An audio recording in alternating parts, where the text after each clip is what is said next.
अब उत्तर चाहिए brought to you bye आरप्योर का हल्दी मसाला, मिर्च धनिया करे कमाल, सबका राजा आरप्योर मसाला। अरे श्रीमती जी, कुछ तो सस्ता लो, बचत करो।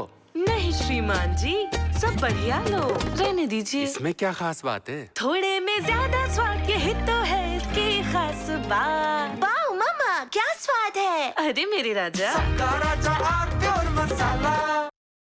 प्रायोजक हैं cancer healer centre, a new beginning.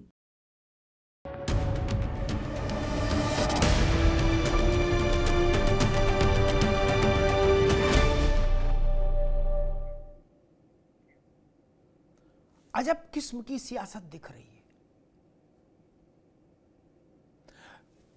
Bharat के इतिहास के जो कुछ सर्वाधिक जाज्वल्यमान नक्षत्र हैं, उनमें एक महाबली राणा सांगा भी है। महाराणा संग्राम सिंह नाम था, राणा सांगा इनका उपाख्य हुआ। उनके लिए समाजवादी पार्टी के राज्यसभा के एक सांसद, वो राज्यसभा लोकसभा में भी रहे, रामजीलाल सुमन,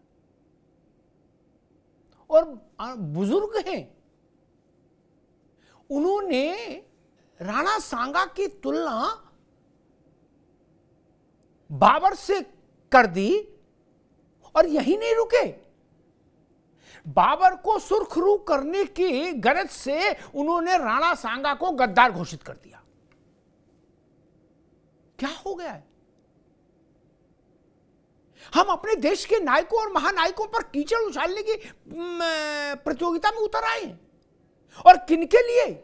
उन क्रूर आताइयों के लिए, औरंगजेब के लिए, सालार मसूद गाजी के लिए, बाबर के लिए। एक झूठ परोसा गया जो इतिहास के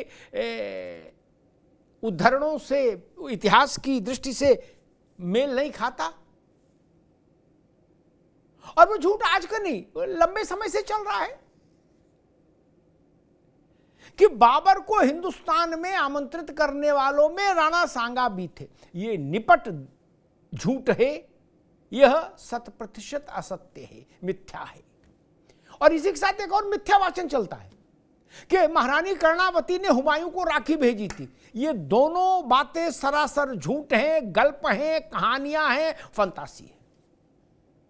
और इस पर समाजवादी पार्टी का सांसद राज्यसभा में उत्तेजना पैदा करने की कोशिश कर रहे थे इस झूठ पर।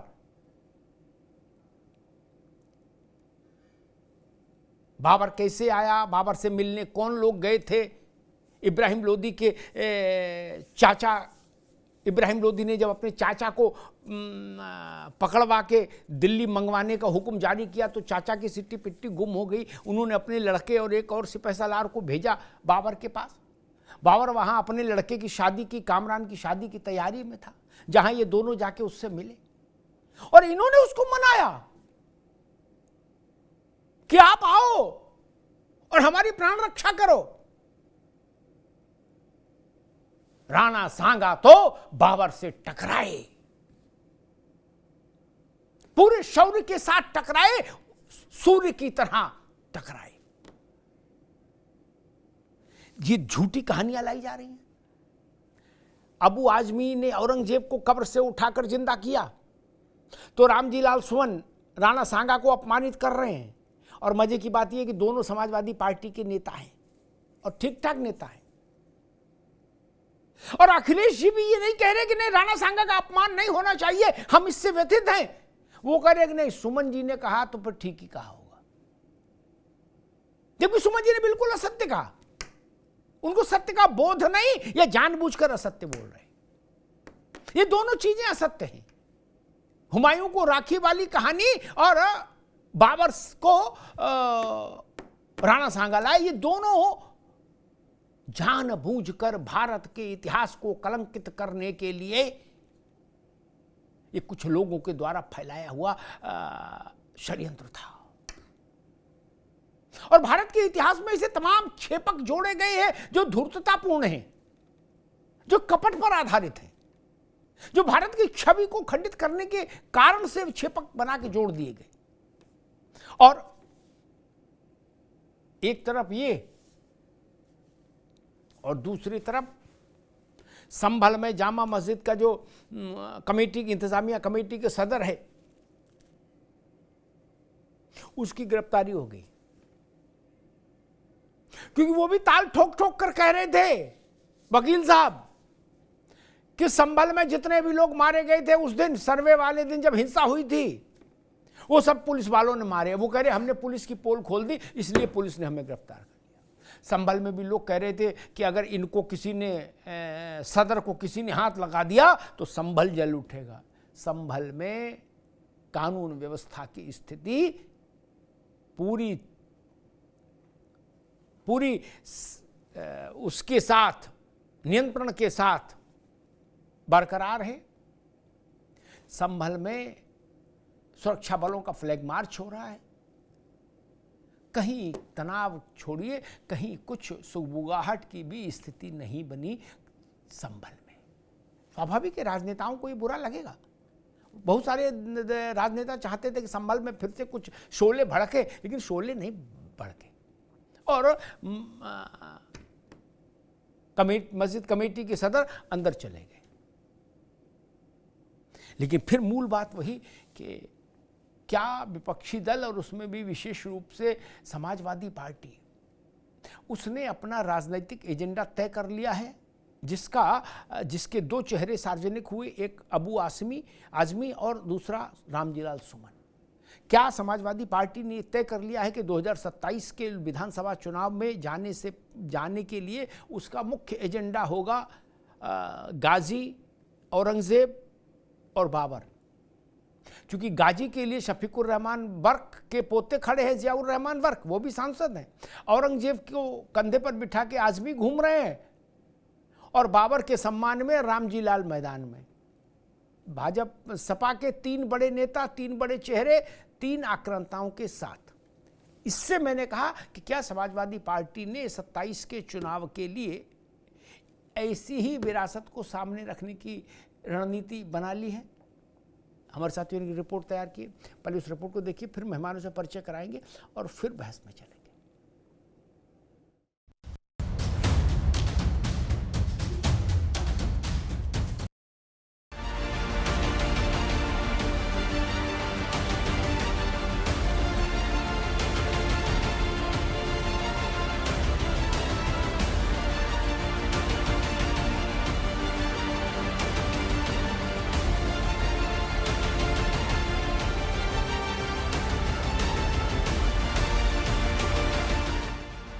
संभल में बीते साल 24 नवंबर को हुई हिंसा और बवाल के सवाल करीब 4 महीने बाद भी शोर कर रहे हैं और बवाल के उस जाल में अब जामा मस्जिद के सदर एडवोकेट जफर अली आए हैं। एक लंबी पूछताछ के बाद पुलिस ने सदर को जेल भेज दिया। आरोप ये कि सदर ने भीड़ को भड़काकर दंगा कराया था। 24 नवंबर 2024 को माननीय न्यायालय के आदेश के अनुसार जो सर्वे करवाया गया था विवादित धर्मस्थल का, उसमें अभी तक 81 लोगों को गिरफ्तार करके जेल भेजा जा चुका है और कुल 22 लोगों के खिलाफ एनबीडब्ल्यू है, अभी भी वर्तमान में प्रचलन में है। जल्दी उनके खिलाफ आगे की विधिक कार्रवाई भी सुनिश्चित की जाएगी। पोस्टर लगवाए थे, उनमें से 4 लोगों की पहचान की गई है, उन लोगों को भी जल्दी गिरफ्तार किया जाएगा। उसके अलावा अभी भी पहचान करवाने का जो कार्य है वो पुलिस के और विवेचकों द्वारा करवाया जा रहा है। जो अभियोग संख्या 335/24 है, उसमें कल एक गिरफ्तारी की गई है, तो इस प्रकार कुल गिरफ्तार लोगों की संख्या 82 हो गई है। 6 केसेस में पुलिस के द्वारा चार्जशीट दी जा चुकी है। 6 केसेस के अंदर चार्जशीट है वो जल्द ही दाखिल की जाएगी। बैलिस्टिक रिपोर्ट और मेडिको लीगल एक्सपर्ट लखनऊ की रिपोर्ट आने के बाद में पुलिस के द्वारा इन केसेस के अंदर भी चार्जशीट है वो दाखिल की जाएगी। सदर पर शिकंजा कसा तो गुस्साए साथी वकील सड़क पर उतर आए। हंगामे के हालात में पुलिस फोर्स भी सड़कों पर दिखाई दी। वहीं सदर का आरोप ये कि मैंने सच्चाई बताई तो इसलिए ही हुई ये कार्रवाई। जो जफर अली साहब को अरेस्ट किया गया है मैं उसका कंडेम करता हूं। जो संभल की मस्जिद के जिम्मेदार हैं उनको और फिर आप एनकाउंटर करते हैं, बुलडोजर चला देते हैं। कौन सा आपने काम किया बताइए वहां पर? वो सब सारे झूठे केस बनाए जा रहे हैं, लोगों को टेरराइज किया जा रहा है, उनकी संपत्ति का नुकसान किया जा रहा है, घर में घुसकर महिलाओं और लड़कियों तक से बदतमीजी की जा रही है, ये सब कुछ हो रहा है। वहीं दूसरी ओर औरंगजेब पर मचा गदर थमा भी नहीं था कि अबू आजमी के बाद इस सपा के एक सांसद रामजीलाल सुमन के गद्दार वाले बयान ने माहौल गर्मा दिया। बात औरंगजेब से लेकर बाबर और राणा सांगा तक आ गई कि मुसलमान इनमें बाबर का डीएनए है। उपसभापति महोदय, मैं जानना चाहूंगा कि बाबर का डीएनए मुसलमान में है। हिंदुस्तान का मुसलमान तो बाबर को अपना आदर्श मानता नहीं है, वो तो मोहम्मद साहब को अपना आदर्श मानता है, सूफी संतों की परंपरा को अपना आदर्श मानता है। लेकिन सभापति महोदय, मैं जानना चाहूंगा कि बाबर को लाया कौन? बाबर को इब्राहिम लोदी को हराने के लिए राणा सांगा लाया था। तो मुसलमान तो बाबर की औलाद हैं और तुम गद्दार राणा सांगा की औलाद हो, ये हिंदुस्तान में तय हो जाना चाहिए। अगर बाबर की तो आलोचना करते हैं, राणा सांगा की आलोचना नहीं करते। सपा सांसद रामजीलाल सुमन के राणा सांगा वाले इस विवादास्पद बयान पर हंगामा मच गया।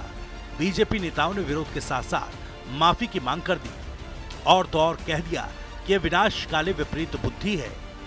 केशव मौर्य से लेकर राजा भैया तक तमाम नेताओं ने सोशल मीडिया पर भी सपा और अखिलेश यादव पर निशाना साधा। लगता है कि कुछ समाजवादी पार्टी के नेताओं के शरीर में दैत गुरु शुक्राचार्य की आत्मा बसी है और इस बयान का क्या परिणाम होगा, इसकी चिंता सांगा के परिवार को या राजपूत समाज को करने की जरूरत नहीं है। जैसे शुक्राचार्य के बताए हुए रास्ते पर चल करके एक तरीके से कह सकते हैं कि रावण का अंत हुआ था, तो ये जो शुक्राचार्य की आत्मा घुसी है, कभी बॉम्बे में घुस जाती है, अब देखिए अच्छा भला चल रहा था, अब सुमन साहब कई बार के सांसद हैं, उनमें घुस गई। हालांकि अबू आजमी के बाद रामजीलाल सुमन के साथ भी खड़े दिखाई दिए अखिलेश यादव। अखिलेश यादव ने पलटवार करते हुए कहा कि अगर बीजेपी के नेता इतिहास के पन्ने पलट सकते हैं तो रामजीलाल सुमन ने भी इतिहास के एक पन्ने को खोला है। नहीं, रामजीलाल सुमन जी ने क्या कहा, क्योंकि इतिहास के पन्ने सब पलट रहे हैं। बीजेपी के सोचिए क्या इतिहास का पन्ना पलट रहे हैं। बीजेपी के लोग किस बात पे बहस कर रहे हैं? उनके बड़े बड़े नेता जिन्होंने संविधान की शपथ ली, वो किस बात की बहस छेड़ना चाहते हैं? औरंगजेब की बहस छेड़ना चाहते हैं। तो अगर रामजीलाल सुमन जी ने भी इतिहास का कोई पन्ना पलट दिया, जिस पन्ने में अगर इस तरह की भाव लिखा होगा, 200 साल पहले 100 साल पहले हम लोगों ने तो इतिहास लिखा नहीं, इतिहास किसने लिखा है? इसलिए भारतीय जनता पार्टी से पूरे उत्तर प्रदेश की हमारी समाजवादी पार्टी की तरफ से निवेदन है कि इतिहास के पन्ने ना पलटें, क्योंकि इतिहास के पन्ने अगर पलटे जाएंगे तो लोग ये भी याद करेंगे कि छत्रपति शिवाजी महाराज जब उनका तिलक होना था तो किसी ने उनका तिलक नहीं किया और हाथ से तिलक नहीं किया गया। सुनने में आ रहा है कि पैर के बाएं अंगूठे से उनका तिलक किया गया था। बहरहाल अबू आजमी के औरंगजेब वाले बयान पर मचा घमासान थमा भी नहीं था कि अब सुमन के शब्दों पर संग्राम मचा है। वह इस नए गदर पर सवाल यही है, आखिर क्या है सपा का प्लान? खलनायकों की तारीफ और अपने नायकों का क्यों अपमान? बड़ी विचित्र स्थिति है। बाबर पर मिर्ची लग रही है, औरंगजेब पर मिर्ची लग रही है, सालार गाजी पर मिर्ची लग रही है और उनके सम्मान के लिए सब मैदान में कूद रहे हैं। लग रहा राणा सांगा का अपमान हो कोई दिक्कत नहीं, छत्रपति शिवाजी महाराज का अपमान हो कोई दिक्कत नहीं, ढूंढ के लाया जा रहा है कि शिवाजी महाराज का राज्याभिषेक कैसे हुआ था, शिवाजी महाराज का राज्याभिषेक कैसे भी हुआ, उससे क्या बाबर अच्छा हो जाएगा? उससे सालार गाजी भला हो जाएगा? उससे औरंगजेब संत हो जाएगा? इससे पता लग रहा है कि पीड़ा कहां पर है। मेहमानों से आपका परिचय करा दे। ओपी सिंह साहब हैं, भारतीय जनता पार्टी के प्रवक्ता, ओपी सिंह जी का स्वागत है। अशोक यादव जी हैं, समाजवादी पार्टी के प्रवक्ता, अशोक जी का स्वागत है। संजय राणा जी हैं, राजनीतिक विश्लेषक, संजय राणा जी का स्वागत है। नावेद शिकोह जी हैं हमारे साथ, वरिष्ठ पत्रकार, नावेद जी का स्वागत। नावेद शिकोह जी, 3 नेता और 3 चेहरे, सालार मसूद गाजी को पेटेंट करा लिया शफीकुर रहमान बर्क के पोते ने, हैं जियाउर रहमान ने। औरंगजेब को जेब में रख लिया अबू आजमी ने, और रामजी लाल सुमन बाबर को अपनी पार्टी में ले आए। इन्हीं 3 के आधार पर चुनाव की रणनीति तय करेगी समाजवादी पार्टी 27 का। एटा में, इटावा में, कुशीनगर में, पडरौना में, झांसी में, नवाद, वहां जाके यही बताएगी कि हम बाबर के सम्मान में हम सब हैं मैदान में, सालार गाजी के सम्मान में हम सब हैं मैदान में, औरंगजेब के सम्मान में हम सब हैं मैदान में। लग ऐसे रहा, चूंकि ये बच्चे नहीं है, ये वक्ता प्रवक्ता नहीं है, रामजी लाल आज के हैं, ये मुलायम सिंह के साथ के हैं भाई, चंद्रशेखर के समय के सरकार मंत्री थे। क्या आपको क्या जानकारी मिली लखनऊ में, क्या वास्तव में सपा ने यह तय कर लिया कि भाई हमें ऐसे ही लोगों को सामने रख के इतिहास के मैदान में उतरना है? अब बाबर, औरंगजेब, गाजी और इनके विरुद्ध जो लोग लड़े उनका अपमान करना है। छत्रपति शिवाजी के लिए यह कहना है कि इनका राज्याभिषेक पांव के अंगूठे से हुआ, और राणा सांगा को गद्दार घोषित करना है। नावेद जी, बस ताजुब इसी बात का हो रहा है। मैं अभी लोक भवन में था, योगी आदित्यनाथ जी, मुख्यमंत्री जी की प्रेस कॉन्फ्रेंस थी, उन्होंने 8 साल की अपनी उपलब्धि बयान की। लगातार वो 2.5 घंटे तक अपनी उपलब्धियां बताते रहे। पूरी सरकार बैठी थी, पार्टी अध्यक्ष बैठे हुए थे, और भारतीय जनता पार्टी अपनी सरकार की उपलब्धियां बता रही है, और समाजवादी पार्टी सरकार की कमियों को बताने के बजाय गाजी, औरंगजेब, उनको कहीं ना कहीं लगातार कुरेद के ला रही है। कब्र खोदने की बात जहां तक कही जा रही है, तो मुझे तो लगता है समाजवादी पार्टी कब्र खोद के निकाल रही है इन लोगों को, इनको सम्मानित करने के लिए। साफ पॉलिटिकल लड़ाई बहुत बड़ी है। आप विपक्ष के सबसे बड़े नेता हैं अखिलेश यादव जी। समाजवादी पार्टी को इस वक्त एक विपक्षी भूमिका निभाने की जरूरत है। जब योगी सरकार अपनी उपलब्धियां बता रही है, अपना प्रचार कर रही है, अपने काम गिना रही है, वहां पर आप औरंगजेब को कहीं ना कहीं बचाने की कोशिश कर रहे हैं। ये राजनीति समझ में नहीं आ रही है। देखिए, लोग कहते हैं कि भारतीय जनता पार्टी को ये राजनीति अच्छी लगती है जब औरंगजेब की बात हो, गाजी की बात हो, क्योंकि जाहिर सी बात है इससे पूरे भारत के खासतौर से हिंदू समाज इन लोगों से नफरत करता है, खलनायक मानता है। उनकी जो तारीफ करेगा, जाहिर सी बात है उसके पाले से समाजवादी पार्टी की जो एक एमवाई की जो पॉलिसी थी उससे बाहर निकलना चाहती है। उसकी मंशा ये है कि हिंदू समाज उसको वोट दे, और औरंगजेब का बचाव आप कर रहे हो। और क्यों कर रहे हो? जबरदस्ती। शुरुआत किसने की? शुरुआत की अबू आसिम आजमी ने। भारतीय जनता पार्टी ने तो शुरुआत नहीं की थी। फिर थोड़ा ठंडा पड़ गया तो सांसद महोदय आ गए बाकायदा, और वो अपना बयान देने लगे, और फिर वो उसको फिर से गड़ा मुर्दा उन्होंने उखाड़ के फिर माहौल पैदा कर दिया। समाजवादी पार्टी का ये काम थोड़ी है। समाजवादी पार्टी का काम है कि सत्ता की कमियों को गिनाइए, जनता के हित की बात करिए। लेकिन मुझे लग रहा है उन्होंने अपनी रणनीति तय कर ली कि भाई हमको गाजी, औरंगजेब, बाबर, इस त्रिमूर्ति के बीच में घूमना है। नावेद भाई आते हैं दोबारा मैं आपके पास। संजय राणा, मैंने भी इसमें थोड़ा बहुत पढ़ने की कोशिश की, जितनी बुद्धि है मेरे पास, तो 2 सबसे विकट फर्जी कहानियां सामने आई राणा सांगा और बाबर से जुड़ी, कि बाबर को राणा सांगा ने बुलाया, एक फर्जी कहानी 100% फर्जी, और दूसरी 100% फर्जी ये कि महारानी कर्णावती ने हुमायूं को राखी भेजी।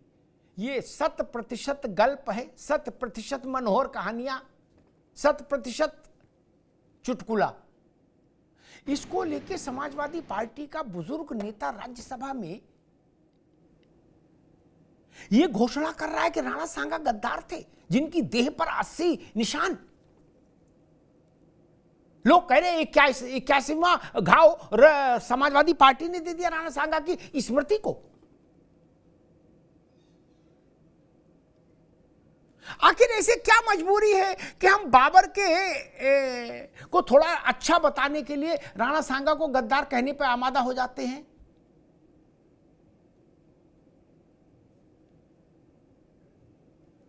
Sanjay Rana. Amitabh ji, good evening to fellow. देखिए, ऐसा होता है कि आपने एक वक्तव्य दिया कि इतने बुजुर्ग नेता, देखिए बुद्धि कभी भी उम्र के साथ नहीं आती। बुद्धि होती है, और बुद्धिहीन व्यक्ति को बुद्धि नहीं आ सकती है, क्योंकि उसके पास विवेक ही नहीं है, बुद्धि नहीं है। नंबर 1। नंबर 2, जब इतिहास का बोध और ज्ञान दोनों की कमी अगर होगा तो इस तरह के वक्तव्य आएंगे। अरे सिंपल सा, अगर जो भी थोड़ा बहुत ही पढ़ा, मैं ज्यादा पढ़ने की बात ही नहीं कर रहा हूँ कि आप इतिहास की कोई भी किताब उठा के पढ़ो, मत पढ़ो, थोड़ा सा भी अगर गूगल भी पढ़ लोगे, ऐसे कुछ पन्ने पलट लोगे तो पता चल जाएगा दौलत खान कौन था और किसने बुलाया था। जहां तक राणा सांगा जी की बात हो रही थी, राणा सांगा जी ने कई बार लोधी को हराया। रोधी को हराने के लिए 1517 में हराया, उसने कोशिश की 18 में, 1519 में, हराते गया। राणा सांगा को क्या जरूरत थी बाबर को लाने की? और वो बाबर जो अपने जमीन छोड़ करके, अपने लोगों को छोड़ करके यहाँ भाग के आ रहा था, वो बाबर को लाने के लिए लोग उत्साहित होंगे और राणा सांगा उसके लिए उत्साहित होंगे।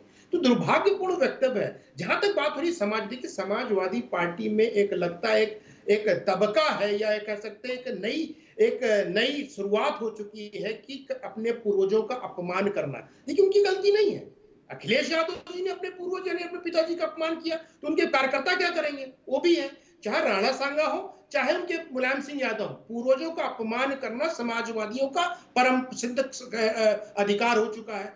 ना इनको बोलना है। देखिए औरंगजेब ना अपना था, ना अपना था, ना है, ना कभी हो सकता है। वो आक्रांता था, बाबर आक्रांता था, राणा सांगा आपके थे, अंबेडकर जी आपके थे, आपके हैं और आपके ही रहेंगे। तो दुर्भाग्यपूर्ण है कि एक वोट बैंक को लेने के लिए और साधने के लिए इस तरह से वक्तव्य दिया जा रहा है। और वो वोट बैंक, मैं पिताजी फिर बोलता हूं, जो वोट बैंक, चाहे वो मुसलमान ही क्यों ना हो, चाहे वो हिंदू क्यों ना हो, वो व्यक्ति जो अगर अपना आदर्श औरंगजेब को मानता है, बाबर को मानता हो, उस भारतवर्ष का हित अहित ही चाहेगा, हित नहीं चाह सकता। वो व्यक्ति भारतीय हो ही नहीं सकता है। और जो व्यक्ति भारतीय नहीं सकता है, वो अपनी भारतीय संस्कृति के साथ प्यार नहीं कर सकता और भारत के साथ प्यार नहीं कर सकता। तो ऐसे लोगों की बातों की और मनोदशा की आप एक तरह से समझ सकते हैं कि मनोदशा किस स्तर पे चली। ठीक है, आता हूं दोबारा में। अशोक यादव जी, क्या ये मुस्लिम वोट बैंक को अपने साथ एकजुट बनाए रखने की कोशिश है, जिसमें तीन बेचैन चेहरे हमको नजर आते हैं, अबू आजमी, रामजीलाल और जियाउर रहमान बर्क? तो ये कभी छत से कूद रहे, कभी बरामदा से कूद रहे, कभी चौतरे से कूद रहे नहीं। कोई गाजी को पकड़ के जेब में रख रहा, कोई औरंगजेब को कुर्ते में रखने की कोशिश कर रहा, कोई बाबर को बंडी में रखने की कोशिश कर रहा नहीं। क्या कैसा माहौल हो गया? नहीं, बोले बाबर को तो सब कहते हैं, लेकिन गद्दार और राणा सांगा को की बुराई को। तो आप समाजवादी पार्टी राणा सांगा की बुराई के लिए बनी है? यह समरकंद में चुनाव लड़ना है। अशोक जी, अमिताभ, मैं आपके मूड हो जाऊंगा। उसके साथ साथ आज योगी सरकार ने अपना 8वां वर्ष का कार्यकाल पूरा किया। बड़ी लंबी चौड़ी अभी नावेद भाई हमारे बात की और बड़ा लंबा चौड़ा विज्ञापन चल रहा है।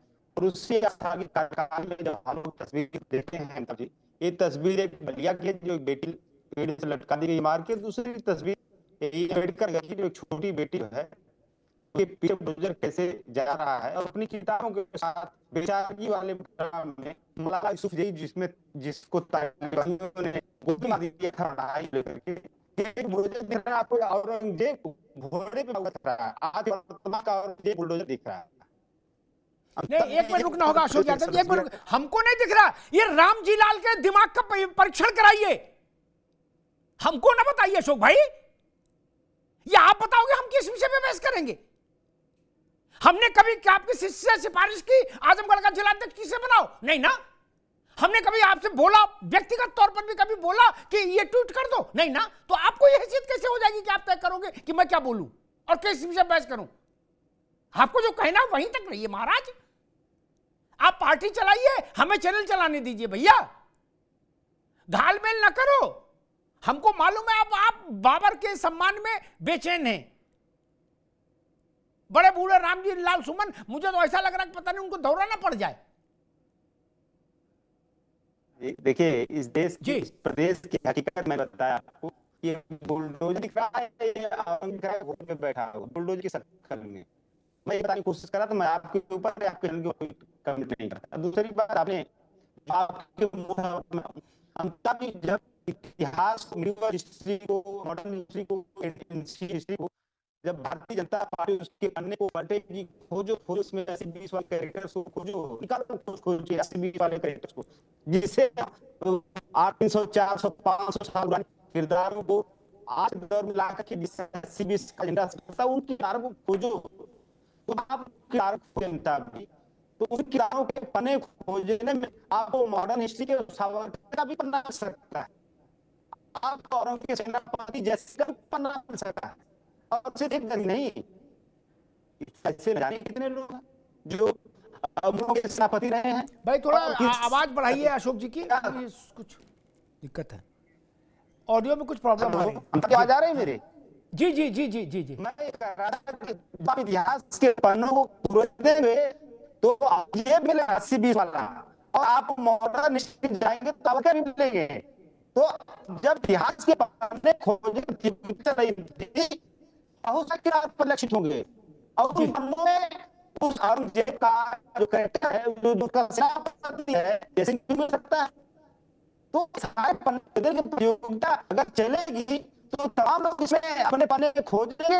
और जी ठीक अशोक जी, ये वही बात है जो अखिलेश जी ने कही थी अपनी बाइट में, उसी को अशोक भाई ने दोहराया। ठीक है, महाजना एन गथा सा पंथा, जिधर राजा चले उधर ही चलो, उसी में सेफ्टी है क्या?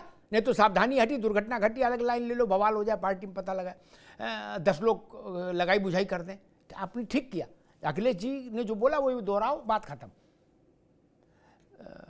वृंदावन में रहना है तो राधे राधे कहना ठीक है, सब पार्टियों का यही हाल है। लेकिन मैं एक बात कह के ओपी सिंह के पास जाऊंगा, तथ्य दुरुस्त रहे, भाजपा हारे सपा हारे इससे हमको कोई फर्क नहीं पड़ रहा, लेकिन तथ्य भारत नहीं हारना चाहिए। जब ये भैया नावेद बाबू आप भी सुनो, ये काम आएगा। जब इब्राहिम लोधी ने कहा कि हमारे के चाचा को दिल्ली आए, चाचा जब नहीं आने से इनकार किया तो उसने सेना भेज दी, चाचा को पकड़ के ले आओ। चाचा भूमिगत हो गया, ठीक। चाचा ने अपना लड़का और एक गुमाश्ता भेज दिया बाबर के पास। अशोक जी सुन लो, इतिहास के पन्ने पलटेंगे तो वो पन्ना भी आएगा। इस बात का खंडन कर रहा हूं जो आपने कहा, ये झूठ बात कैसे आ जाएगी? पन्ना सच्चा हो, खूब कहो, राज्यसभा में कहो, लोकसभा में कहो, घर में कहो, छत पे कहो, झूठ बोलोगे क्या? 2 लोग पहुंचे बाबर के यहां, बाबर का बेटा था कामरान, उसकी शादी की तैयारी कर रहा था बाबर। बुलवाया गया, बताया गया कि आए हैं भारत से, बोले आओ जी बोलो बताओ। तो बाबर ने मालूम पहला सवाल क्या पूछा इन दोनों चपड़गंजुओं से कि तुमने इब्राहिम लोधी का नमक खाया है, तुम उसके खिलाफ हमको बुलाने आए हो? ये बाबर ने कहा। इन लोगों ने बताया कि साहब कैसे वो जिभे कर रहे हैं, हमारे 25 लोग मार दिए, फूफा मार दिए, मौसा मार दिए, आदि आदि। ये संक्षेप में बता रहा हूं, लोक भाषा में है। बाबर ने कहा अच्छा ठीक है, जाओ इंतजार करो, कल देखूंगा मैं क्या करूं इस पर। बाबर ने रात को नमाज पढ़ी और नमाज में उसने कहा कि हे मेरे अल्लाह, मुझे इशारा देना कि मैं हिंदुस्तान जाऊं या नहीं जाऊं। क्या? अब अल्लाह तो बोलने से रहे। तो बाबर ने कहा कि अगर कल सुबह मुझे हिंदुस्तान का आम और पान का पत्ता मिला तो मैं मानूंगा कि अल्लाह का इशारा है कि हिंदुस्तान पर हमला किया जाए।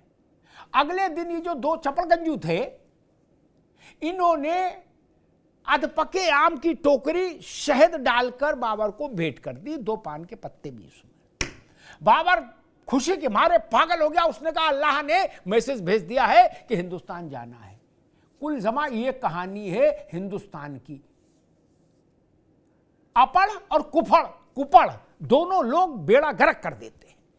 जिन्होंने पढ़ा नहीं और जो पढ़ के समझे नहीं, अपढ़ और कुपढ़ दोनों मिल जाए तो देश का बेड़ा गर्क हो जाए। सही बात बोलो ना, कौन मना कर रहा है? लेकिन ये कौन, मैं तो हैरान हूं, समाजवादी पार्टी का भाषण कौन लिख रहा है नेताओं का? इनके मुंह से फर्जी बातें कहला रहे हैं। ओपी सिंह जी, एक तो अब आपको अपनी रणनीति में मुझे लग रहा है फेरबदल करना होगा, क्योंकि समाजवादी पार्टी की रणनीति लग रही है उसका एक पिलर गाजी है, एक पिलर औरंगजेब है, एक बाबर है। ये त्रिकोण बनता मुझे दिख रहा है जो मेन अपोजिशन पार्टी है। और दूसरा जो अशोक जी ने अभी कहा कि 8 साल हो गए और उन्होंने 2 चित्र दिखाए। एक बच्ची है वो अपना बस्ता लेके भाग रही है, उसके घर पर बुलडोजर चल रहा है, और एक वो पेड़ से लटकी लाश है बच्ची की, वो चित्र है। दो चित्र उन्होंने दिखाए, कैसे रिस्पॉन्ड करेंगे भाई ओपी सिंह जी? दोनों दो पहलू है अवतार जी, और हमारे यहाँ कहावत है, जाको प्रभु दारुण दुख देना ताकि मत पहले हर लेना, पहले उसकी बुद्धि हर दे। और यही समाजवादी पार्टी की हालत है। समाजवादी पार्टी का एक गैंग जो सोची समझी रणनीति के तहत 2022 का बुरी तरह से चुनाव पराजित होने के बाद ये लगातार इस देश में इस देश के महापुरुषों का अपमान और मुगल आक्रांताओं, अत्याचारियों, हमलावरों, मंदिर को तोड़ने वालों, हमारे हिंदू में जो हमारे कार्यक्रम कुंभ, मंदिर आदि का अपमान करने का इन्होंने बीड़ा उठाया। और उस गैंग के मुखिया हैं अखिलेश भाई जान। उनको हम सही कहा, नावेद सिकों की इस बात से सहमत हूं। आपको जनता ने विपक्ष में रखा है, आप विपक्ष की भूमिका अदा करिए। हमारी जो कमजोरी है, हमारी जो नीति है, हमारी विचारधारा, हमारी सरकार की गतिविधि में कोई कमी है, आप उसका विरोध करिए। लेकिन विरोध करते करते देश के उन महान पुरुषों का विरोध कर रहे हैं। और देखिए कैसे मासूम की तरह, जैसे कहते हैं ना कि संभल के जो 4 लोग मर गए, 30 पुलिस के अधिकारी घायल हो गए, और जो उसके अभियुक्त हुए उनको बताया गया समाजवादी पार्टी द्वारा कि वो मासूम है। तो ये बयान देने वाले भी मासूम हैं, और अखिलेश यादव उन मासूमों के साथ खड़े हैं जो महापुरुषों का अपमान कर रहे हैं। चाहे वो महाराष्ट्र के जो है वो अबू आजमी साहब हो, औरंगजेब को महानायक बनाने वाले, और चाहे वर्क जी हो, गाजी सालार गाजी के साथ खड़े हो, चाहे रामजीलाल सुमन हो जो बाबर के साथ खड़े हो, और राणा सांगा को गद्दार बता रहे हैं। शर्म आनी चाहिए। और सुनिए, वही आप देखिए बाइट चैनल पर इनके सांसद वीरेंद्र सिंह ने राणा सांगा की भूल भूल प्रशंसा किया है, कहा वो बहादुर था, मैं समाजवादी पार्टी के साथ खड़ा। पहले तो इनको ये चाहिए कि रामजीलाल सुमन का पूरे देश में महिमा मंडित करे और वीरेंद्र सिंह को निकाल के बाहर करे, क्योंकि उन्होंने अखिलेश यादव का विरोध किया, रामजीलाल सुमन का विरोध किया। और इनको पता नहीं चल रहा है कि इसी रणनीति पर बड़े मियां भी चले थे। 4 दशक हो गया, उत्तर प्रदेश की जनता ने उनको वेंटिलेटर पर बैठा दिया। और यही तन्ना सती यह भेटा जिस रणनीति पर चली है कांग्रेस, इस देश के अंदर वंशवाद के कारण अब उसको गद्दी मिलने वाली नहीं। और अखिलेश यादव भी बात जानते हैं, जैसे राहुल गांधी की कुंडली है वही अखिलेश यादव की है। वो जो उनको पार्टी की कमान मिली अपने पिता, दादा और अपनी माँ के और दादी के कारण मिली। अखिलेश यादव का अपने पौरुष से सरकार चला 12 से 17, वो भी तो अपने पिता के गद्दी पर बैठे, औरंगजेब की तरह शाहजहां को गद्दी से उतार करके, मुलायम सिंह को जिस तरह से अपमानित करके गद्दी पर बैठे। तो जो 1992 से समाजवादी पार्टी की कुंडली में जो नक्षत्र है, जातिवाद, परिवारवाद, तुष्टीकरण, और अखिलेश यादव तो अपने पिता से भी आगे निकल गए। वो तो एकदम इतना आगे निकल के कमर कस के बैठे हैं। हम हमारी पार्टी का कौन भाई बताओ किस महापुरुष का विरोध किया? हम तो ये कहते हैं, इस देश के अंदर इस देश के महान पुरुषों का अपमान करने वालों, राष्ट्रीयता का अपमान करने, इस देश से बाहर होना चाहिए। ये भी आवाज कल बुलंद होगी। आप देखिए, जिनको गाजा पसंद है, जिनको औरंगजेब पसंद है, जिनको बाबर हुमायूं पसंद है, जिनको चंगेज खान और इब्राहिम लोदी पसंद है, वो चले जाए। ये कभी दारा सिकों की तारीफ नहीं कर सकते, वो भी तो मुसलमान शासक था। इस देश का राष्ट्रपति है, वो उसका नहीं कर सकते। ये जो है ठीक है, का नहीं कर सकते। ठीक है, अभी रुकना होगा, दोबारा में आएंगे। नावेद शिको, एक बात नहीं समझ में आ रही, क्या जो चीज देश को दिख रही, देश ने कभी भी देश के महानायकों का पर कीचड़ उछालने वाले विदूषकों को, जोकरों को पसंद नहीं किया, स्वीकार नहीं किया, उनको दंडित जरूर किया। ठीक है ना? ऐसे विदूषक जहां भी पाए गए जिन्होंने देश के नायकों के ऊपर थूकने की कोशिश की, उनको देश ने दंडित किया। क्या ये चीज समाजवादी पार्टी के जो सूत्रधार लोग हैं, करता धरता है, उनको समझ नहीं आ रही? एक सीक्वेंस बन रहा है, एक सिलसिला बन रहा है। और ये बउआ नहीं है, छोटे बच्चे नहीं है, ये रामजीलाल सुमन तो मुलायम सिंह के उसके पीढ़ी की व्यक्ति हैं। ऐसा भी नहीं कि नींद में थे।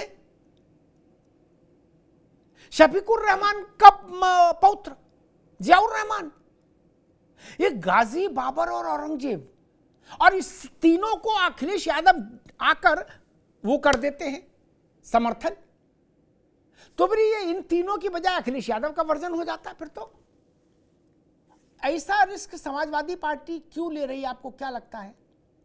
इसमें रिस्क है या नहीं है? पहले तो ये भी पता हो।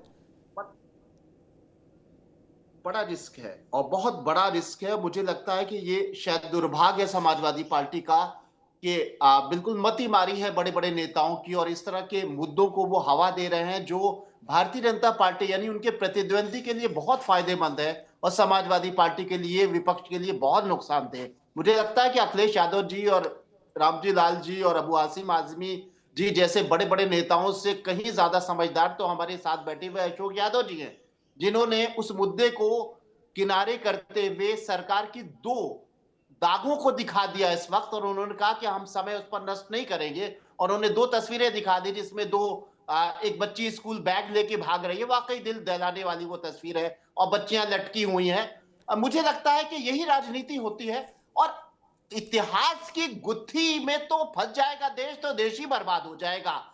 कितना जालिम था औरंगजेब, इस इतिहास में हम चले जाए, जिनकी बात की जा रही है, राणा सांगा की बात की जा रही है, वो सचमुच गद्दार थे या वो नायक थे या बहुत अच्छे इंसान थे या वो आदर्श थे, इस बहस में अगर देश फंस जाएगा ना, तो वो उन बच्चियों की लाशों की तरफ नहीं देख पाएगा। उस बच्ची को जो अपना बैग लेके भाग रही है, उसके घर में बुलडोजर चल रहा है, उसकी चर्चा नहीं हो पाएगी। ये तो देश के साथ अन्याय हो रहा है ना, उत्तर प्रदेश के साथ अन्याय हो रहा है ना। अगर हम औरंगजेब की ही चर्चा करने लगेंगे तो जिंदा लोग जो हैं, जो हमारे उत्तर प्रदेश के वासी हैं, उनकी हमदर्दी की बात कौन करेगा? देखिए, मेन चीज ये है कि एक रोल ये होता है कि एक विपक्ष का नेता बता रहा है कि एक बच्ची की क्या खता थी जो स्कूल बैग लेके भाग रही है और उसके घर खोदा जा रहा है। वो तो गरीब है, वो तो कोई माफिया नहीं है ना बच्ची ना। और दूसरी तरफ से ओपी साहब वो जवाब दें उसका कि नहीं, वो दिग्भ्रमित करने वाली तस्वीर है। मेरी जानकारी में वो एक अवैध निर्माण था जो कि उसको ढहा के और कहीं ना कहीं उसको रिप्लेस करके प्रधानमंत्री आवास योजना में उस परिवार को घर दिया गया है।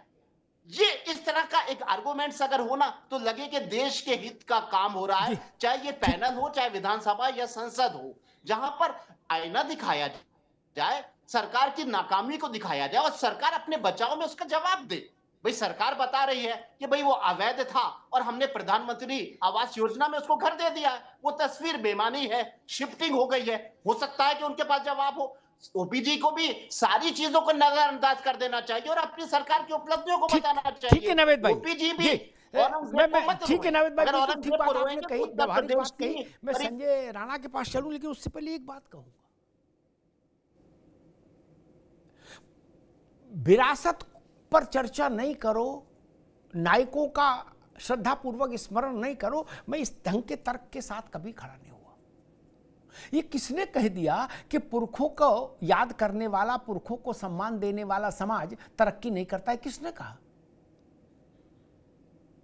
जिसने कहा वो समझदार नहीं है। अतीत पर गर्व और भविष्य के लिए तैयारी, भविष्य के लिए परिश्रम, ये दोनों एक साथ चलते हैं। भारत के मन को समझना जिनको है वो इस बात से समझ लें नावेद भाई, भारत इस्लाम से पहले से है भारत, तो इसलिए मैं भारत बोल रहा हूं। भारत 15 दिन पितृपक्ष मनाता है। क्या?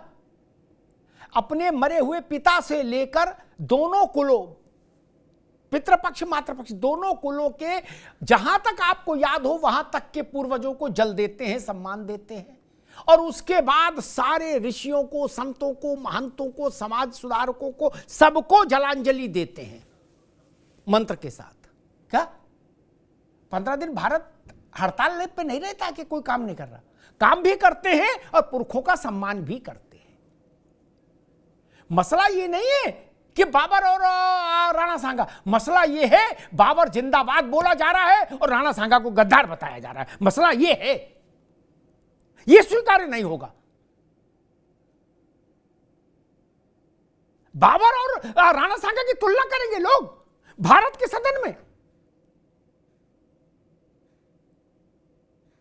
ये लोग तर्क देते हैं कि ऐसा बताइए पुरानी बातें अव्वल तो खोद कौन रहा है। संजय राणा के पास आता हूं, कल मैं समाजवादी पार्टी के एक बड़े नेता को सुन रहा था, अशोक भाई उन सबको भी सिखाइए। बोले कि वो तो अबू आजमी इसलिए बोल गया क्योंकि उसको खोद खोद के पूछ रहे थे। क्या? तो मेरे मन में आया इनको फोन लगाऊं, इनसे पूछूं कि रामजी लाल को तो कोई खोद नहीं रहा था, वो तो खुद ही बहे जा रहे थे। रामजी लाल को तो किसी ने खोदा। फिर संजय राणा ये तर्क क्यों स्वीकार्य हो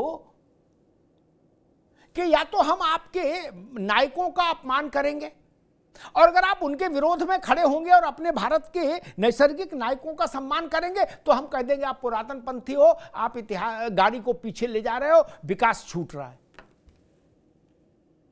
क्या जिन देशों ने अपने आप इतिहास को सर पर रखा, ताज बनाकर रखा, उन्होंने विकास नहीं किया क्या? अमिताभ जी देखिए, इतिहास से सीख लेकर के हम भविष्य का निर्माण करते हैं। और हमारी सीख को तो शाहजहां ने भी तारीफ किया था, औरंगजेब को बोला था तुमसे अच्छे तो वो हिंदू हैं, कम से कम 15 दिन अपने पूर्वजों को पानी पिलाते, तुम तो अपने जिंदे बाप को नहीं पिला रहे हो। अब आते हैं मुख्य मुद्दे पे। देखिए ऐसा है कि हमारे अशोक भाई बड़े वरिष्ठ व्यक्ति हैं, बड़े समझदार भी, इनका मैं सम्मान करता हूँ। इन्होंने 2 पोस्टर दिखाए जो दुखद है, किसी का भी घर टूटे बच्ची का हो तो मुझे दुख होता है, लेकिन इनको एक छोटा सा बता देता हूं, इन्होंने 2 ही दिखा पाए। इनको मैं आईना दिखाता हूं 300 का। जब मुलायम सिंह जी की सरकार बनी थी 2012 में, जाके पढ़ लीजिएगा क्योंकि आप पढ़ने में बिलीव नहीं करते हैं आप लोग। जून का पेपर पढ़ लीजिएगा, टाइम्स ऑफ इंडिया 2012 का। उसमें क्या लिखा था? 45 दिन, प्रथम 45 दिन में क्राइम रेट बता रहा हूं आपको, आपका 699 केस मर्डर के थे, 263 रेप के केसेस थे, 249 इंसिडेंट लूट के थे। प्रथम 45 दिन में समाजवादी का पताका ऐसे फहर रहा था कि रेप के संख्या आपको बता दी, मर्डर बता दिया और लूट बता दी। तो देखिए आप जो करते थे, दिखावा करते थे, वो दिखावा दिख रहा है। जहां तक बात आ रही थी इतिहास की, देखिए और हमारे इतिहास को तोड़ मरोड़ के प्रस्तुत किया गया है। हम तो बार बार बोलते हैं, आप औरंगजेब की तारीफ कर रहे, करो, कोई मना नहीं, आपकी इच्छा शक्ति है, बनाओ, लेकिन आप महापुरुषों का अपमान कैसे कर सकते हो और उनको एक तरह से गद्दार, ट्रेडर कैसे बोल सकते हो? दुखद है। और समाजवादी पार्टी का मेंबर ऑफ पार्लियामेंट इस तरह के वक्तव्य दे रहा है, उसके समर्थन में राष्ट्रीय अध्यक्ष अगर आ जाते हैं तो बड़ा ही शर्मनाक हो जाता है। और उस व्यक्ति को शर्मनाक इसलिए हो जाता है कि अगर कोई भी थोड़ा बहुत, मैं बार बार बोलता हूं, थोड़ा बहुत पढ़ा लिखा व्यक्ति होगा, इतिहास को झांक के देखेगा कि बाबर 4 बार आक्रमण किया था, हिंदुस्तान में 1504 में प्रथम बार किया था, तो उसको वो भी पता चल जाएगा। इतिहास का इनको बोध ही नहीं है। समस्या क्या है? ये लगता है रोमिला थापर का इतिहास पढ़ के आते हैं समाजवादी, या तो पढ़ते नहीं है।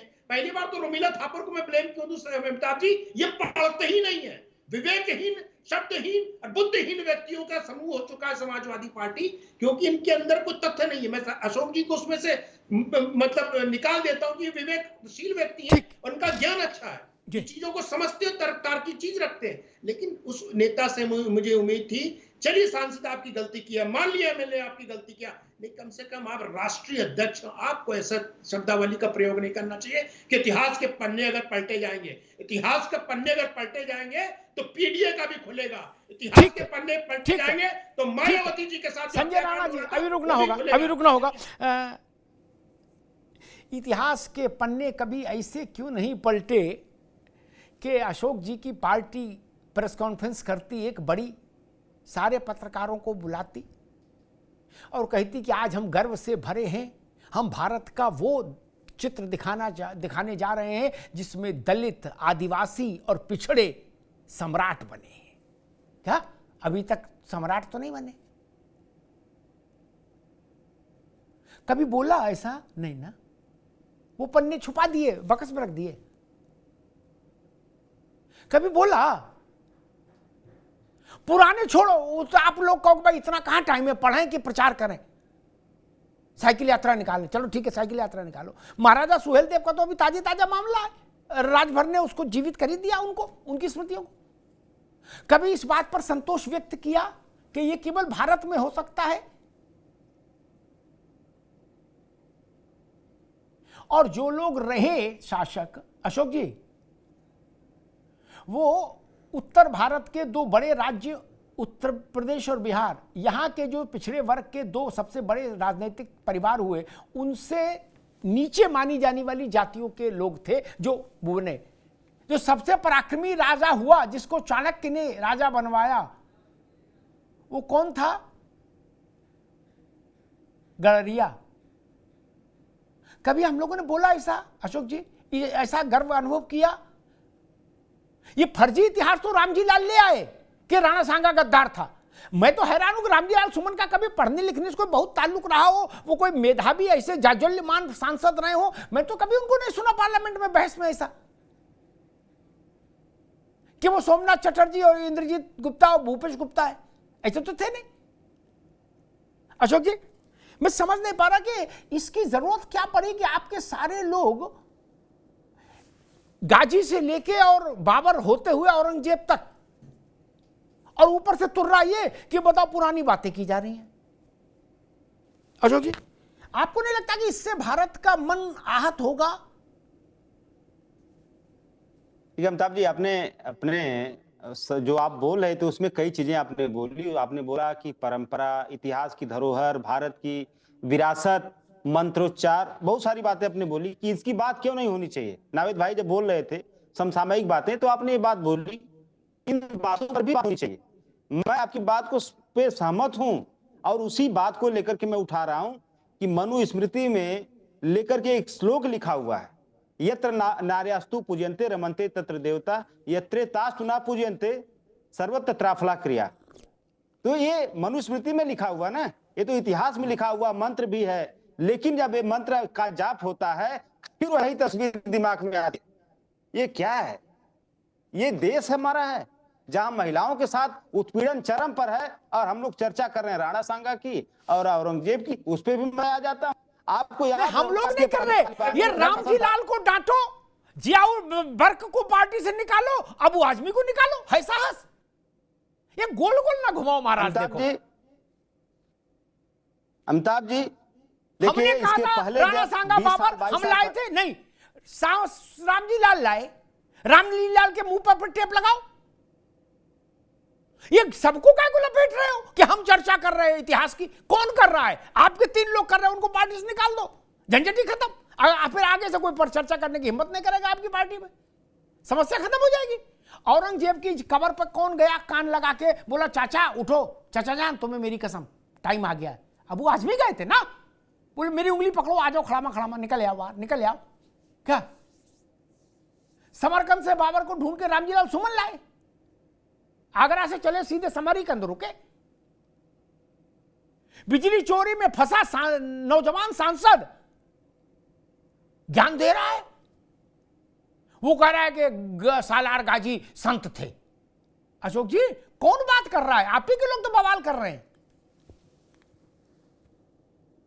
अमिताभ जी, ये सारे जो आपने ये सब 1 मिनट में बातें बोली हैं, इन सारे बातों का जो इग्निशन कहां से शुरू हुआ? इग्निशन मतलब इंजन स्टार्ट होता है ना, जहां से इंजन स्टार्ट किसने किया?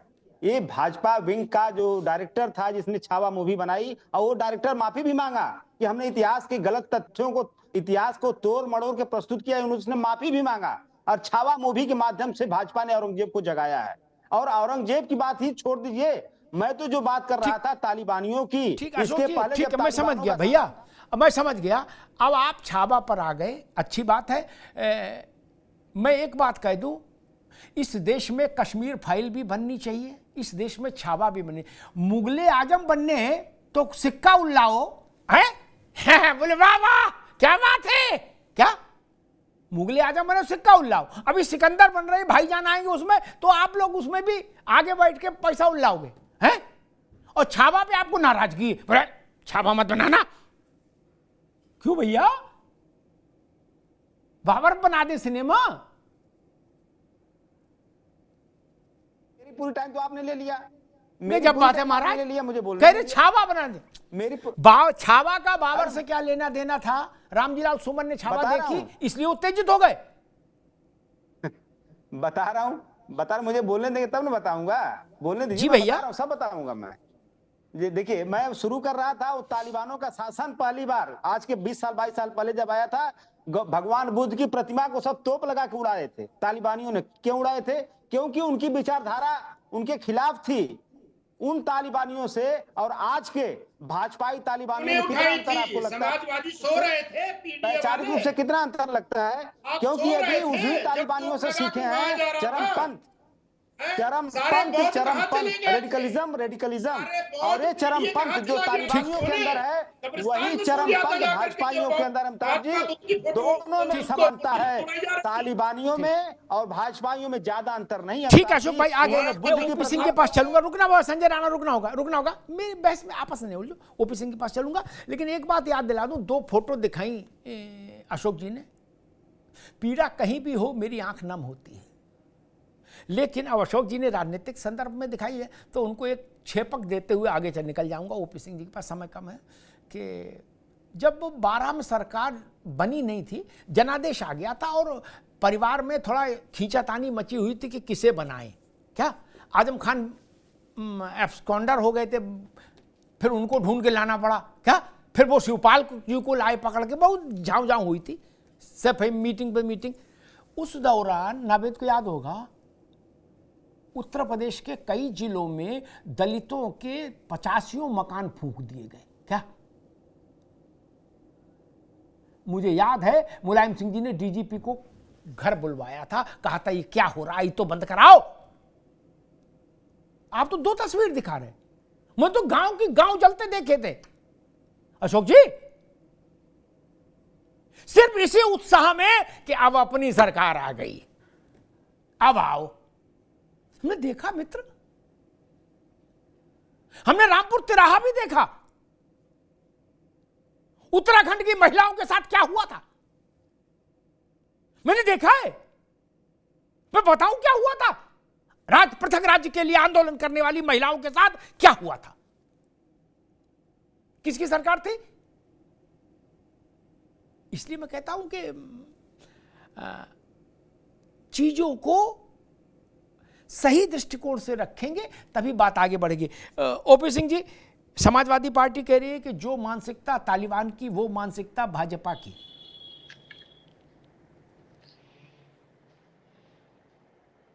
हाँ अमिताभ जी, ठीक है, जो विपक्ष में है उनको कहना चाहिए।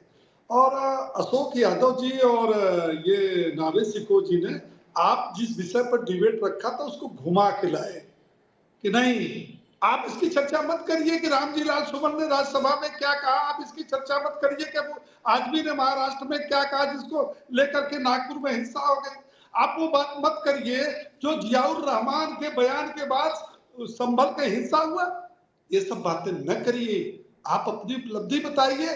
तो मैं बता रहा, हमारी सरकार की कार्यों का मूल्यांकन 2017 में बनी थी, 22 में जनता ने मूल्यांकन कर दिया, और 2014 में केंद्र की सरकार बनी थी जिसका 2-2 बार मूल्यांकन हुआ। 19 और 24 में जनता हम मूल्यांकन नहीं कर सकते। टीवी पर तो बैठ करके अपनी पार्टी का चलीसा पढ़ना हर प्रवक्ता का काम है, लेकिन इसका मूल्यांकन करता कौन है? जनता करती है। जनता इस चीजों का मूल्यांकन करेगी फिर 27 में कि एक तरफ जो है इस देश के नायकों का सम्मान करने वाले लोग हैं और एक तरफ अपमान करने वालों, बोलो किसको चुना जाए। एक तरफ जो है सरकार ऐसी उत्तर प्रदेश में जो 25, 26, 27 को पूरे उत्तर प्रदेश में उसके नेता घूम घूम करके जनता को बताएंगे कि 8 साल में हमने क्या किया। तो अशोक जी, आपको भी चाहिए कि हम 4 बार हमारी सरकार थी, हमने जनता के लिए क्या किया वो अपना लेकर के जनता में जाए। लेकिन आप तो देखते ना, सवेरे उठ के अखिलेश यादव करते क्या, ट्विटर पर आ जाते हैं और सीधे सीधे जो है वो जो उनका ट्विटर बोलता है और जो बयान चलता है वो किसके पक्ष में खड़ा होता है? वो आक्रांताओं के पक्ष में खड़ा और अपने पार्टी के उन लोगों के पक्ष में चलता है जो लोग इस देश के नायकों का अपमान कर रहे हैं, उनके साथ खड़े अखिलेश यादव। एक बार भी नहीं कहा कि वो आदमी ने कहा ये अभिव्यक्ति स्वतंत्र है। रामजी लाल सुमन बोले ये तो पन्ना रोज पलट रही है। तो भैया, ये बवाल किसने किया? औरंगजेब की शुरुआत किसने किया? भारतीय जनता पार्टी ने शुरू किया या आपके अबू आजमी ने शुरू किया? आज रामजी लाल सुमन को राज्यसभा में देश के केंद्र की सरकार के खिलाफ, डबल इंजन की सरकार के खिलाफ उनको कोई आवाज उठानी चाहिए जनता की, तो उठाया क्या? राणा सांगा गद्दार है, बाबर को उसने लाया। और संभल में क्या हो रहा? जियाउर रहमान जी क्या कर रहे हैं? संभल की हिंसा क्या हुई, कैसे हुई? और जब हाई कोर्ट सर्वे करने जा रही और आपके नेता तो खुद आग लगा रहे हैं, नागपुर में हिंसा क्यों हुई? इसलिए हुई कि अफवाह आपके लोगों ने फैलाया कि कुरान जला दिया गया। और संभल में आपके बड़े चचा जान जो भाई जान के हैं, राज्यसभा में कहा कि संभल की जामा मस्जिद खोदी जाए। अब ताकि आपको याद होगा, और डिबेट चला रहे थे, राम गोपाल यादव ने संभल में बोला कि संभल में जामा मस्जिद खोदी जा रही है। आप जब इस तरह का बयान राज्यसभा में देंगे, ठीक है, लोकसभा में देंगे, तो क्या होगा भैया? समय कम है, क्या होगा? हम खड़ा कर रहे हैं, हम एक बात और भी महत्वपूर्ण है। एक मैं वक्तव्य सुन रहा था एक बड़े नेता का, उन्होंने कहा कि संभल में घर में घुस घुस के महिलाओं के साथ दुष्कर्म हो, दुर्व्यवहार हो रहा है। ये कितनी गंदी बात है। ऐसा हो रहा हो तो हंगामा नहीं हो गया होता देश में? कुछ भी बोल के निकल जाओ, मां बहन बेटियों की इज्जत नहीं। और मैं तो एक बात जानता हूं, मेट्रो बनाने वाले मेट्रो बना रहे, बस अड्डा बनाने वाले बस अड्डा, यूनिवर्सिटी बनाने वाले यूनिवर्सिटी बना रहे, स्कूल खोलने वाले स्कूल खोल रहे, सारे विकास के काम जारी हैं, सब जगह जारी है, जारी रहने चाहिए। लेकिन इस विकास के नाम पर हम ये मंजूर नहीं कर सकते कि हम राणा सांगा को गद्दार बता लें थोड़ी देर के लिए। नहीं जी, और यह प्रपंच भी हमको स्वीकार नहीं कि हम राणा सांगा को गद्दार बोले। लेकिन आप मेरी आलोचना नहीं करेंगे, क्योंकि अगर आप मेरी आलोचना करेंगे तो मैं कहूंगा आप विकास विरोधी हैं। जेब में रख लो ऐसे विकास को ना। दुनिया के सबसे समृद्ध देशों ने, सबसे विकसित देशों ने भी अपने विरासत को सिर माथे रखा। हम विरासत भी चाहते हैं, हम विकास भी चाहते हैं। हम उस धूर्तता को स्वीकार नहीं कर सकते जो भारत माता के लाडले वीर जवानों को, सपूतों को कलंकित करे मानसिकता। जो लोग अपना नार जोड़ रहे हैं बाबर के साथ, औरंगजेब के साथ, गाजी के साथ, उनको इस बात का भी जवाब देना चाहिए। चलो आपको राणा सांगा से एलर्जी है नावेद बाबू, राणा सांगा से कुछ लोगों को एलर्जी हो सकती है, कुछ को छत्रपति शिवाजी महाराज से, कुछ को संभाजी महाराज से, कुछ को पृथ्वीराज चौहान से। मान सकते हैं कि आपको एलर्जी है उनसे, लेकिन आपको इनसे मोहब्बत क्यों है? बाबर से मोहब्बत क्यों? औरंगजेब से मोहब्बत क्यों? बर्क से, अरे गाजी से मोहब्बत क्यों? आपकी मोहब्बत छुपाई नहीं छुप रही है, छलक छलक जा रही है। आप सब जगह छलका रहे हो इस मोहब्बत को, दुष्प्रचार के साथ, अपप्रचार के साथ, कुप्रचार के साथ। मैं फिर कह दूं, यह झूठ है, 100% झूठ है कि बाबर के हिंदुस्तान आने में राणा सांगा का कोई लेश मात्र भी लेना देना था। और यह भी 100% झूठ है कि महारानी कर्णावती ने हुमायूं को राखी भेजी थी। नहीं, ऐसे झूठ को लेकर राज्यसभा में आया जा रहा है।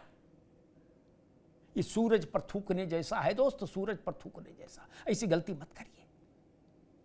सरकारें आएंगी जाएंगी, पार्टियां बनेंगी बिगड़ेंगी, राणा सांगा दूसरा नहीं होगा। क्या बहस चली थी 90 के 84 के बाद से इस देश में? क्या पूछा गया था? यही ना कि आप राम से जोड़िए खुद को, बाबर से नहीं। यही बात हुई थी ना अयोध्या में।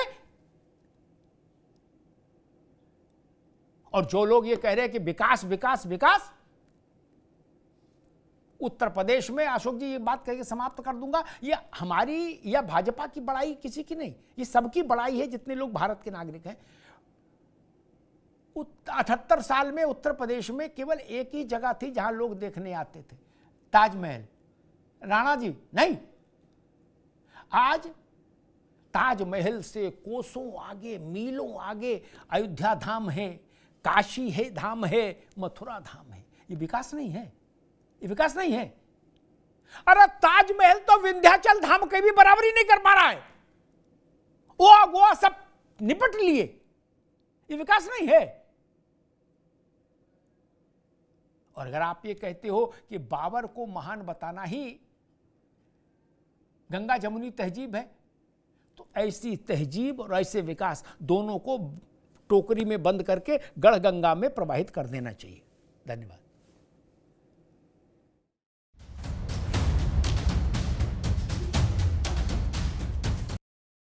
अब उत्तर चाहिए ब्रॉट टू यू बाय आरपीओर का हल्दी मसाला, मिर्च धनिया करे कमाल, सबका राजा आरपीओर मसाला। अरे श्रीमती जी कुछ तो सस्ता लो, बचत करो। नहीं श्रीमान जी, सब बढ़िया लो, रहने दीजिए। इसमें क्या खास बात है? थोड़े में ज्यादा स्वाद, यही तो है इसकी खास बात। वाओ मामा, क्या स्वाद है। अरे मेरे राजा, प्रायोजक हैं cancer healer centre, a new beginning.